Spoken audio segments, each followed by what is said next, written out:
Long before the pyramids, the foundations of Egypt were quietly laid along the silty banks of the Nile. To understand this civilization, we must look past the temples to a time of mud brick villages. Between 7000 and 3000 BCE, small communities developed the essential building blocks of pharaonic culture. This era provides the necessary context for every monument that followed. Without written chronicles, archaeologists must interpret the past through pottery shards, tools, and graves. These fragments allow us to reconstruct how the first Egyptians organized their lives. As the Sahara dried, populations clustered along the Nile for its reliable water and rich silt. This environmental shift forced a transition from nomadic hunting to cooperative, settled agriculture. By 5000 BCE, Neolithic farmers were cultivating wheat and herding cattle in permanent riverside settlements. These villages were the seeds from which the sophisticated Egyptian state would grow. In Lower Egypt, one of the earliest farming cultures emerged around the Fayum oasis. They stored surplus grain in specialized silos, marking the region's first evidence of organized agriculture.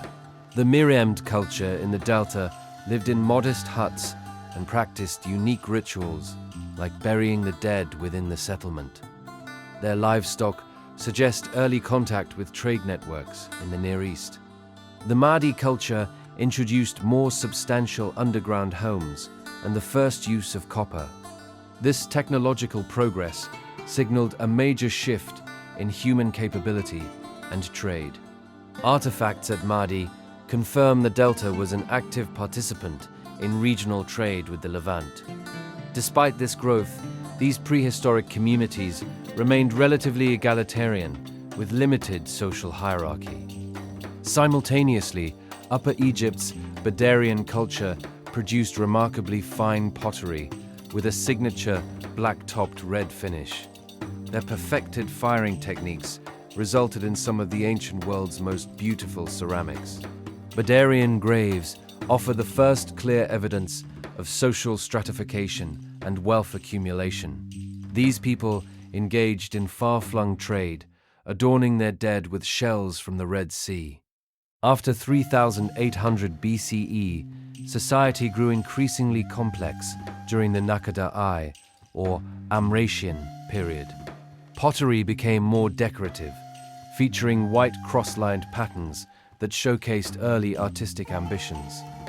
During the Naqada II period, Upper Egyptians produced large pottery, decorated with pictorial scenes of boats and animals.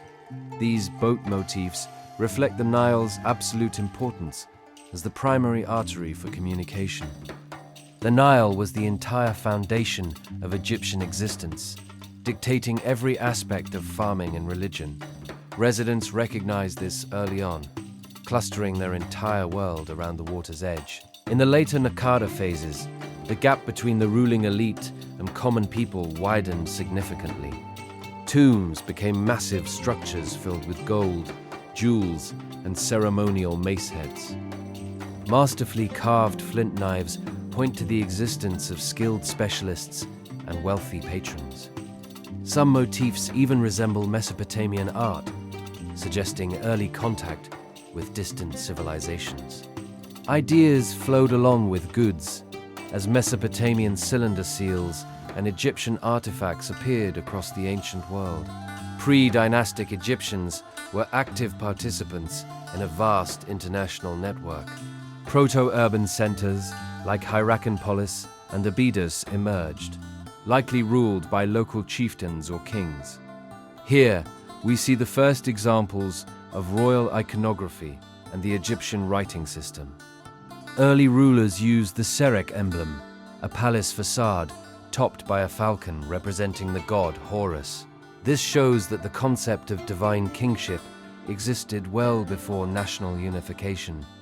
In a tomb at Abydos, archaeologists found ivory tags bearing the world's earliest hieroglyphic signs.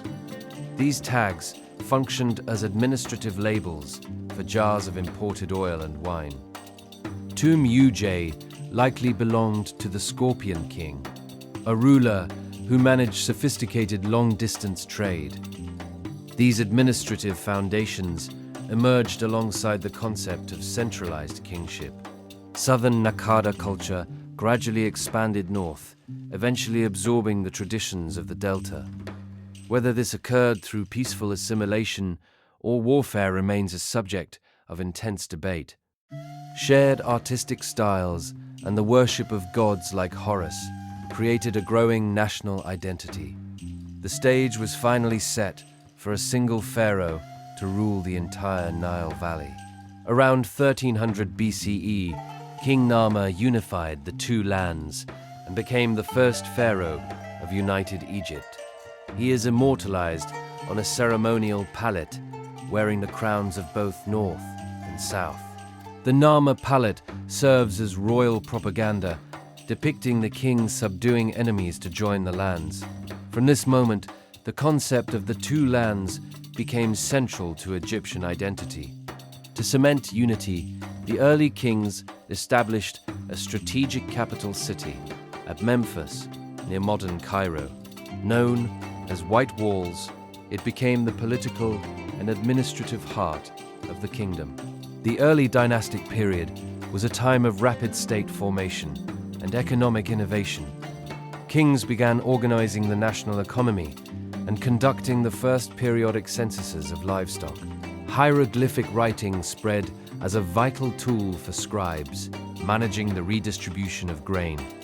A complex bureaucracy quickly took shape, featuring titles like vizier and overseer of the treasury. The pharaoh was viewed as the earthly embodiment of Horus, responsible for maintaining cosmic harmony. This ideology was reinforced through monumental architecture and elaborate royal burial rituals. Early kings were originally buried with human sacrifices, a practice later replaced by symbolic Ushabti figurines. These statues were believed to magically perform labor for the deceased king. Royal burial grounds shifted between Abdos and Saqqara, reflecting the dual focus of the early state. By the end of the Second Dynasty, the focus shifted permanently toward the Memphis region. Unity was not always smooth. The Second Dynasty faced periods of political turmoil and religious schism. One king even replaced the falcon of Horus with the animal sign of the god Seth. King Khasekhemwy restored unity, featuring both Horus and Seth on his emblems to signal formal reconciliation. With the realm secured, Egypt entered its most iconic phase, the Old Kingdom, known as the Age of the Pyramids. The Old Kingdom saw the zenith of centralized royal power. The state at Memphis could now marshal tens of thousands of workers for massive stone projects. King Djoser and architect Imhotep envisioned the step pyramid at Saqqara, the first large-scale stone building in history. It served as a symbolic staircase for the king's soul to ascend. Imhotep's achievement was so legendary that later generations deified him as a god of wisdom.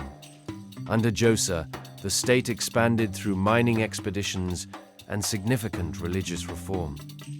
King Sneferu perfected pyramid engineering through experimentation at Meidum and Dashur.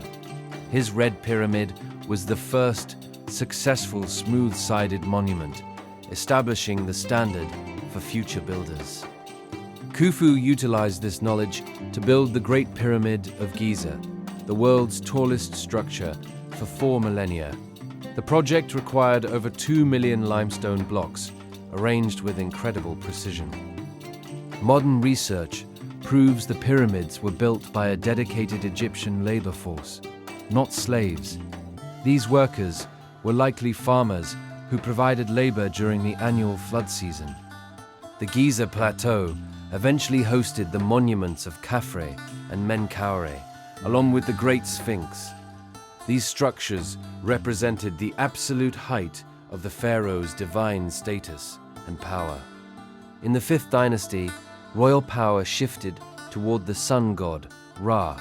and the construction of solar temples. Despite these changes, the foundational systems of Egypt would endure for 3,000 years.